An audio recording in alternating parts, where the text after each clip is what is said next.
तो उसमें एक दशक पूरा होने वाला है मोदी सरकार को, और मोदी सरकार के पास कोई ऐसी उपलब्धियां नहीं है जिनके दम पर चुनाव जीता जा सके। तो अब एक बार जब बाबरी मस्जिद और अयोध्या में राम मंदिर का विवाद खत्म हो गया है या उसको शांत कर दिया गया है, जो भी उसमें हुआ वो एक अलग विषय है, तो अब एक और नया विवाद ज्ञानवापी के नाम पर आप देख रहे हैं। और उसमें चाहे नियमों को ताक में रख दिया जाए, चाहे संविधान क्या कह रहा है उसको एक तरफ रख दिया जाए, एएसआई का सर्वे चल रहा है और उस सर्वे में जिस तरह की बातें बाहर लाई जा रही हैं उससे ऐसा लगता है जैसे मानो कि एक मंदिर की खोज हो गई है और जो बीजेपी के समर्थक कह रहे थे वही सही हो। अब त्रिशूल की बात कही जा रही है, लेकिन क्या आप जानते हैं वो त्रिशूल किसको कहा जा रहा है? क्या दावा है मुस्लिम पक्ष के वकील का? और आपको सुन के हैरान हो जाएंगे कि वो जो त्रिशूल कहा जा रहा है, जिसके बारे में ये खबर लिखी जा रही है टीवीपी पे कि ज्ञानवापी न्यूज, ज्ञानवापी मस्जिद के तहखाने में पहुंची एएसआई टीम, हिंदू पक्ष का दावा 4 फीट की मूर्ति, कलश और त्रिशूल मिला।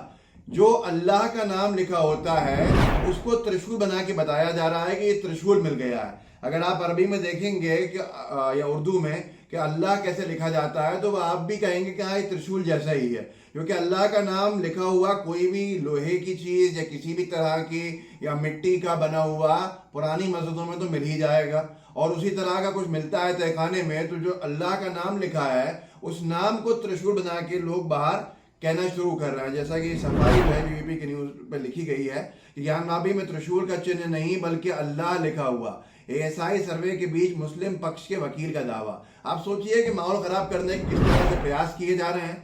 अयोध्या का जब फैसला आया था, बाबरी मस्जिद राम मंदिर का जब फैसला आया था, तो एक बात साफ हो गई थी कि अब इस तरह की कोई भी चीज एंटरटेन नहीं की जाएगी। और जो 1991 का एक्ट है, the place of worship special provisions act 1991, उसमें ये स्पष्ट है कानून में कि जो स्थिति जो भी जगह की रिलीजियस प्लेस की, धार्मिक जगह की 1947 15 अगस्त को है वो उसको बदला नहीं जाएगा और उसके ऊपर कोई विवाद भी नहीं होगा। लेकिन उसके बावजूद भी सबसे बड़ा विषय यही है कि त्रिशूल बताया जा रहा है अल्लाह के नाम को, और जिस भी तरह के वुजू खाने में लगे फुवारे को शिवलिंग का नाम दे दिया गया। ये तमाम चीज़ें सिर्फ एक विवाद को खड़ा करने की बुनियाद बनाई जाती है, और इसको आगे जाके कैसे अयोध्या विवाद जैसा बना दिया जाए उसकी सारी कोशिशें हैं। लेकिन सबसे पहला सवाल जो ये है, जो आपत्ति है, वो ये है कि आप संविधान के खिलाफ काम होता देख रहे हैं और सब खामोश हैं। जब भारत का कानून the place of worship act 1991 ये साफ कह चुका है कि जो स्थिति जैसी भी जिस भी धार्मिक स्थल की होगी 15 अगस्त 1947 में, उसको बदला नहीं जा सकता है, उसी के ऊपर वो रहेगा।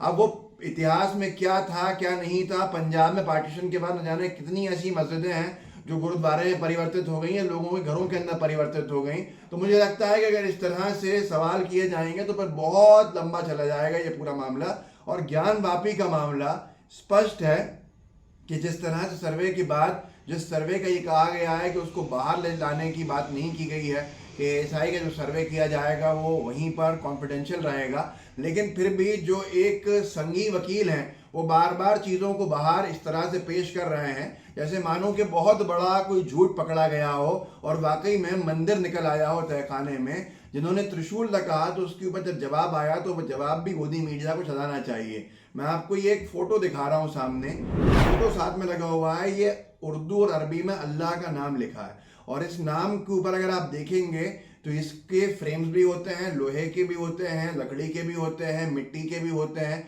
अगर ये किसी भी मस्जिद में पाया जाए तो बहुत आम बात है, बहुत सामान्य बात है। अब इसको अगर आप त्रिशूल की निगाह से देखेंगे तो आपको त्रिशूल दिखने लगेगा, क्योंकि 3 ऐसे ही इसमें भी आएंगे, क्योंकि अल्लाह के नाम ऐसे ही लिखा जाता है जो आपने तस्वीर में यहाँ देखा।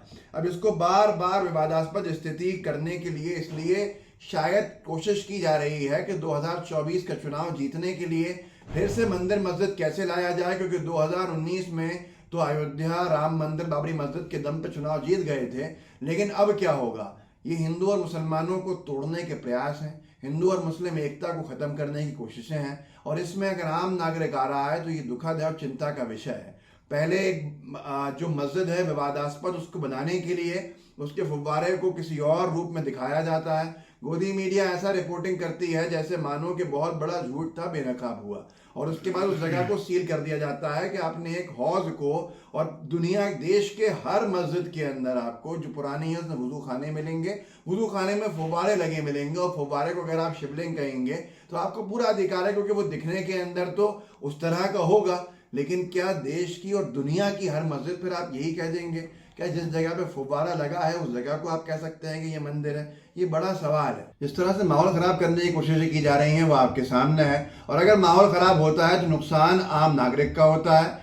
सवाल आप नहीं पूछेंगे बेरोजगारी के ऊपर, सवाल आप नहीं पूछेंगे महंगाई के ऊपर, सवाल आप नहीं पूछेंगे असुरक्षित वातावरण के ऊपर, सवाल आप नहीं पूछेंगे इस टैक्स के बोझ के ऊपर, इतने महंगे पेट्रोल डीजल के ऊपर इंसान का जीना मुश्किल हो गया है, सरकार की नाकामी है। अगर ये मुद्दे नहीं रहेंगे मंदिर मस्जिद के तो फिर आप सवाल पूछने लगेंगे और ये सरकार बचेगी नहीं। इसीलिए ज्ञानवापी को हर तरफ ऑपरेशन ज्ञानवापी के नाम से कोई चैनल चला रहा है, तो गोदी मीडिया कहीं ज्ञानवापी के नाम पर रात दिन लोगों का ब्रेन वॉश कर रही है। लेकिन सबसे बड़ा विषय यही है कि किसको क्या मिलेगा। और दूसरी बात, त्रिशूल को, अल्लाह के नाम को त्रिशूल बता देना, मस्जिद के वजू खाने के फुव्वारे को शिवलिंग बता देना। मेरा सवाल यह है कि अब प्रधानमंत्री या मुख्यमंत्री, क्योंकि मुख्यमंत्री योगी जी तो साफ ही कह चुके हैं कि त्रिशूल क्यों मिल रहा है अगर वो मस्जिद है तो ये साफ कर चुके हैं कि वो संविधान की शपथ को भूलकर एक धर्म विशेष के होकर रह जाएंगे। ये किसी के लिए भी लागू होता है, चाहे वो मुस्लिम हो चाहे वो हिंदू हो। अगर आप संवैधानिक पद पे बैठे हैं तो आपका काम है सबको लेके चलना, और कम से कम इस विवाद में पार्टी नहीं बनना। लेकिन अब तो खुल के पार्टी बनने लगे हैं बीजेपी के नेता, तो इससे क्या समझा जाए ये मैं आप पे छोड़ता हूं। लेकिन त्रिशूल बताने वाले लोगों को अल्लाह के नाम को लिखना सिखा दीजिए, या उनकी कम से कम स्पेलिंग दिखा दीजिए, तस्वीर दिखा दीजिए, ताकि उनको समझ में आ जाए कि त्रिशूल और अल्लाह के नाम में अंतर है। इस वीडियो को आगे अपने सोशल मीडिया के जितने प्लेटफॉर्म्स में बढ़ाइएगा, व्हाट्सएप ग्रुप्स उन पर जारी कीजिएगा, साझा कीजिएगा, शेयर कीजिएगा, और मेरे चैनल को सब्सक्राइब जरूर कीजिएगा। आप मुझसे ट्विटर पे भी जुड़ सकते हैं, और इंस्टाग्राम पे भी जुड़ सकते हैं, और फेसबुक पे भी जुड़ सकते हैं। मेरे हैंडल्स आपके सामने हैं, और ये अब्बास हफीज आप जहाँ सर्च करेंगे आपको मिल जाएंगे। जय हिंद, जय।